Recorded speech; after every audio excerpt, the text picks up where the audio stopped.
Good afternoon, everybody. Uneducated economist here. So, lots of talk about a recession. Everybody seems to think that there's going to be a recession coming, and it seems to be that the timeline for a recession is in about 6 months, say the beginning of 2023. And that's not surprising, considering that if you follow like the Fed and lifting of interest rates, and considering that the effects from lifting of interest rates usually takes anywhere from 6 months to a year down the road before it really starts impacting the economy, that would meet that timeline pretty good as far as the time that the Federal Reserve started lifting interest rates to the time that it actually caused a recession in the United States. I mean, that almost falls perfectly in line from that 6 months to a year. And it's pretty well written into the markets that there will be 3 interest rate hikes of at least a 0.5 percentage point for each hike, meaning that we have another 1.5% to go on the Fed funds rate, which would put us somewhere around that 2 to 2.5%. Now, that is also where a lot of people feel that the federal funds rate would be neutral. That's where they are no longer accommodating nor restricting the economy. They're neutral, right? So when you think about that, they still haven't reached that neutral rate, which means that they're still accommodating. So right now, with all the stress that everybody is feeling in the economy, the Federal Reserve is still in an accommodating position. And that's scary to think about, considering that there's another 1.5% interest rate hikes to go. That's really going to affect the economy. So when the Federal Reserve comes out with these statements, when they come out with the plan to go forward with the interest rate hikes, that's all jawboning. That is to try and get the markets to behave in that direction, to like cause the impact of those interest rate hikes to already have occurred to the markets before the Federal Reserve does anything.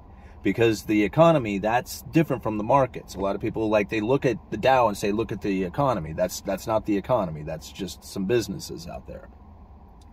So that's something to think about. Like, when the Federal Reserve lifts their interest rates, you got to think that's going to take another 6 months to a year down the road before it really starts impacting the economy, although the markets will react to that right away. And this is something that we've talked about quite a bit. It's part of their credible threats. So look at the articles down below. One of them, cash hoards.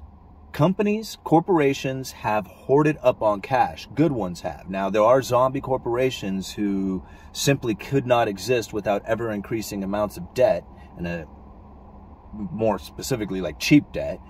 So as the interest rates rise and they're unable to roll their old debts into new debts or take out debt because the interest rates are so high, they start going into defaults, or at least the worry of a default coming from these corporations is quite high. And we can see a lot of this issues taking place over in China. This is one of the things that we have been following on it.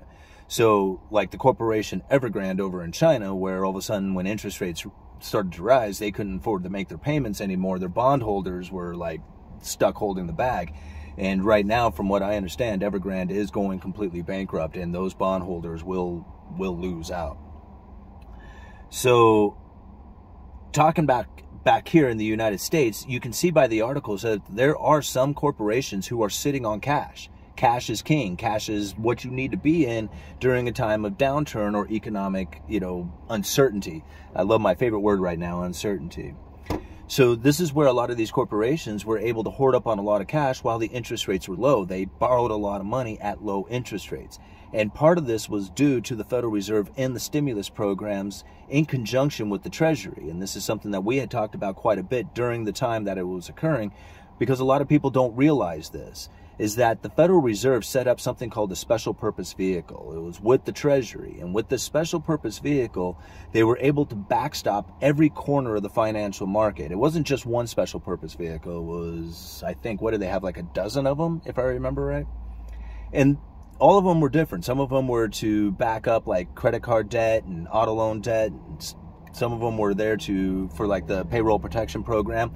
Well, one of these was the corporate debt lending facility. And with this corporate debt lending facility, they pretty much put the narrative out there that they were going to be buying a lot of this corporate debt, and people flipped out about this. And they went out there and, like, you should have seen the news out there. People were just screaming about how the Federal Reserve was going to be picking the winners and losers in these corporations. And I don't know if you remember, like, the Federal Reserve said that they were going to be buying the fallen angels. Anyhow, they bought a few ETFs. They bought some corporate debt. They established that credible threat.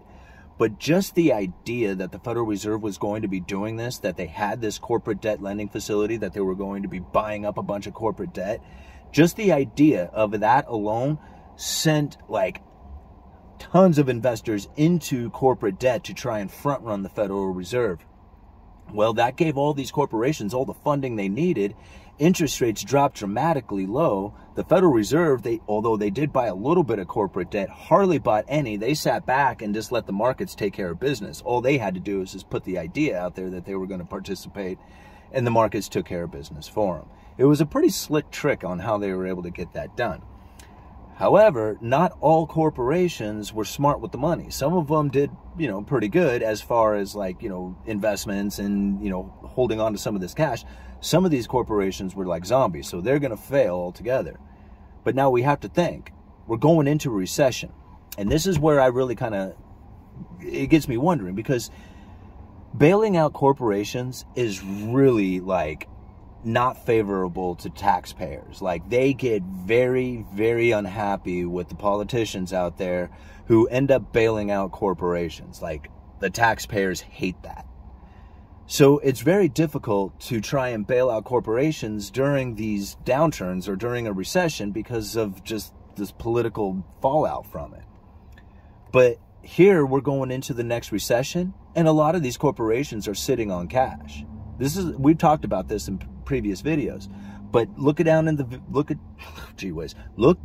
the articles that I leave down in the description for you guys, and you can see this is very much taking place, and that the good corporations, whatever that means, but the viable corporations are sitting on cash, and they are ready for this downturn. They're ready to go into it.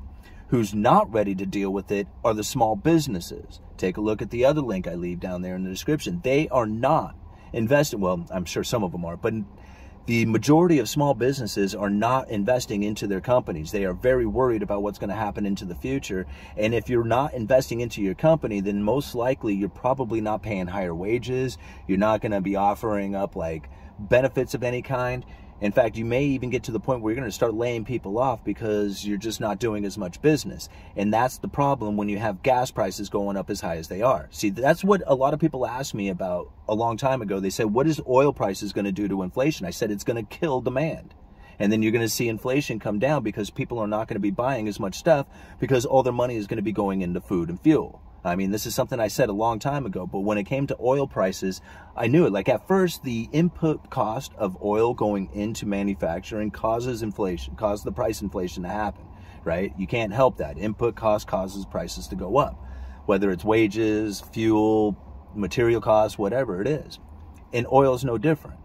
However, when you have oil prices going up as much as they are, and then gas prices moving up along with it, people stop spending money on fuel. And if you're not spending money on fuel, that means you're not driving out to restaurants. You're not driving out to go hang out at concerts or doing all the fun stuff, the experiences that had been driving the economy for the last few months. People are backing away from all that stuff. And because food and fuel is so dang expensive, like, everybody is hoarding up on their money and just buying the essentials. They're not buying those luxury items. And Target and Walmart are proof of that, as their inventory levels are starting to surge. So, okay, I'm going to leave it at that. Uneducated economist, you guys let me know.